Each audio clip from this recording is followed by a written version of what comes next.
Conscription. Conscription, yeah, right. You're having a giraffe. It's not the fact that I'm not going to go and fight for Rishi Sunak, because it's not Rishi Sunak. I'm not fighting for Boris. I'm not fighting for Keir Starmer.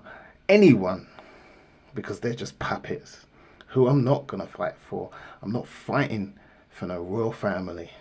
I'm not fighting for no Masons. I'm not fighting for no Jesuits. I'm not fighting for no Bilderberg group. I'm not fighting for no Roman Brotherhood. None of these guys. None of it. Because that's who they really want to fight. Well, these Russians, they just want to be Russia. They're on the right track. They've had enough of this Western nonsense. They want to fight to stay Russians. And as a very wise man once said, ain't no Russian ever called me nigger. So now you're hearing the voice of the people. You're hearing the voice of the people. You made one big mistake. You spent all this time tearing us apart, putting us in factions, and you've united us on this one subject. Nobody's going to fight your wars. You've given us too many movies. I am coming home with no limbs, just for you to leave me on the rubbish heap.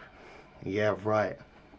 We know from history tells us these people, these rich people who are actually sending us to war, they can buy their children out of conscription. 300,000 and your son doesn't have to go to war. We've seen it. History tells us. We read books now. You show us in the movies. You're having a giraffe. Unbelievable. But what I am going to say is that don't underestimate these people. They're very smart, they're very evil, and they're like 9-10 steps ahead of us. So what these people will do, can do, might do, is bomb Westfield on a Saturday afternoon. Do something like that. And then say, oh, it was the Russians, it was the Houthis, it was these people. And then on the news they show all the beautiful young white faces who were murdered. Then you're picking up your weapons. Then you're rushing to war.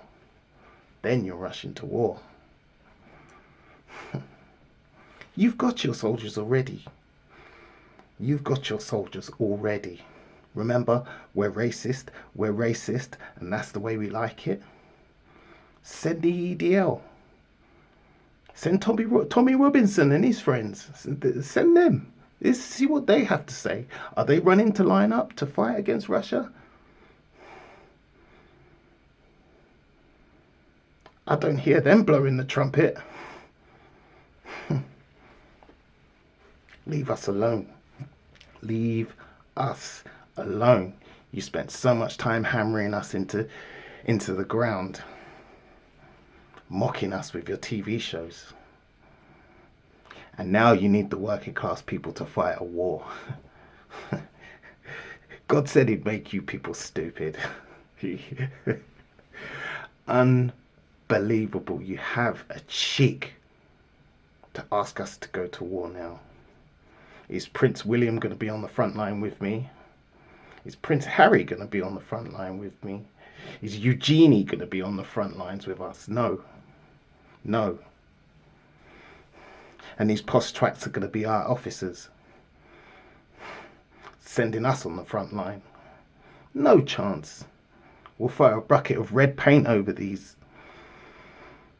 so people can see that these are our captains. So you could draft me if you want. You can place me on the front lines, but I'm going to throw my hands up. And either they're going to shoot me in the head straight away, or my commanding officer is going to shoot me in the head straight away. Either way, I get to go and rest with my fathers. A good man, an honest man, a righteous man will fight for a good reason. And I ain't fighting to take people's countries away from them. Because we all know you want the Russian gas, don't you? You want the Russian land.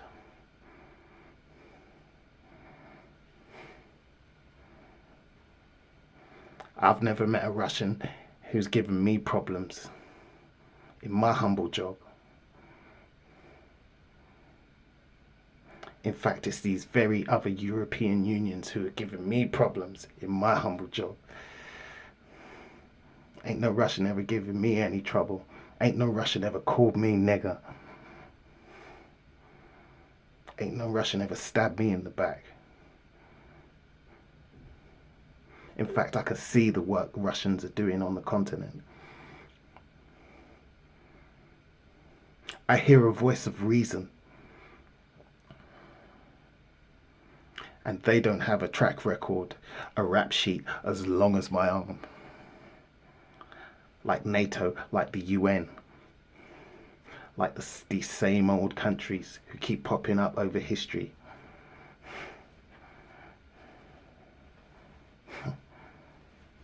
Conscription. You're having a laugh. Everybody knows now we're not fighting for king and country.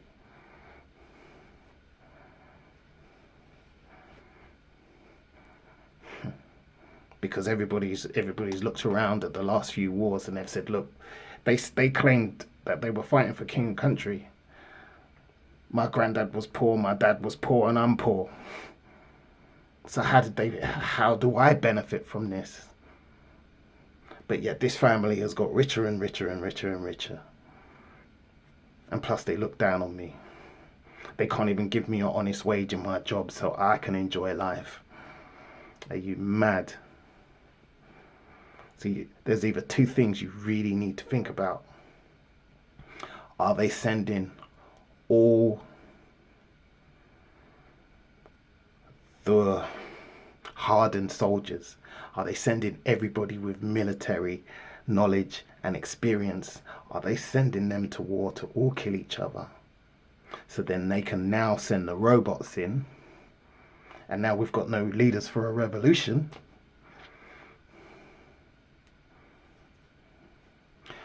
As I'm a Bible believer, as I know what's coming, you don't have to believe it yourself. But are they gearing you up to fight against the coming of the Messiah, as the Bible says? Either way, nobody wants to fight. Nobody wants to die for your rich families. Because you want Russian gas. Nobody wants to fight for the Rothschilds. Nobody wants to fight for Rockefellers. What's the point in going to fight for a country and then when you come back, it's not a country anymore? It's the New World Order, no borders, no races, no countries. Everybody's listening, everybody's watching. But you know, it really doesn't matter. Because once they put a gun in your hand and they put you on those front lines, you are going to pull that trigger because you've got somebody coming to kill you. This is why they don't care. They don't care. So are you ready to be shot on the spot? Are you ready to be thrown into jail? Which I think is a complete nonsense because the jails are full already.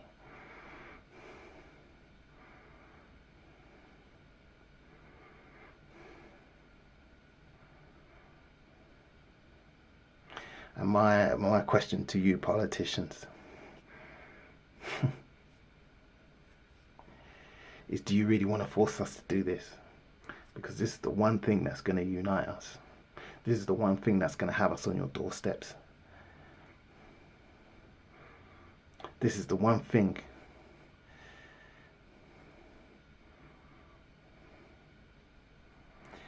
which might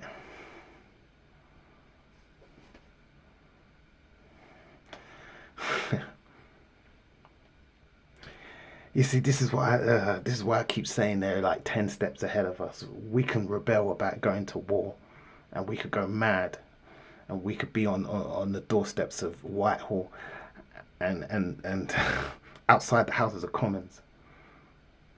But once we go nuts, martial law, and once again we've played into their hands. These people are very clever. They're very smart. Plan A, plan B, plan C.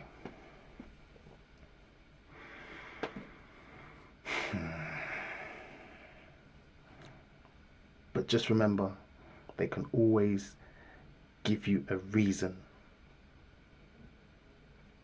to make you go to war,